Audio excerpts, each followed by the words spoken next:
Hej, nu ska jag göra mitt inlägg. Jag är dålig på det, men jag ska bättra mig. Idag har jag varit hemma hela dagen. Tagit lite av min röst och så. Och sen så 3 stackars till Willys.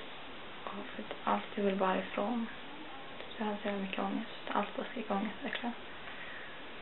Ja, jag tror att det är stressigt att vara på, men jag mår skit. Allt jag vill är liksom sluta äta. Jag vet inte får jag kan. Ja, klart jag kan, men jag vill verkligen det. Jag kan inte ha ut så här.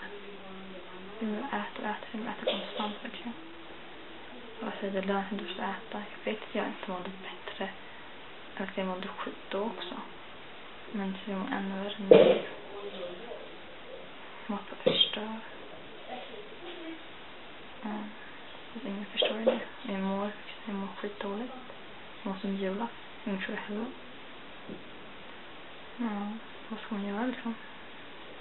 Skolan börjar fall snart. Det skulle vara skönt. Skolan börjar verkligen. Ja. Snart är det middag och jag måste äta. Happy face? Nej, verkligen inte. Ja, jag hoppas ni har det bra på det.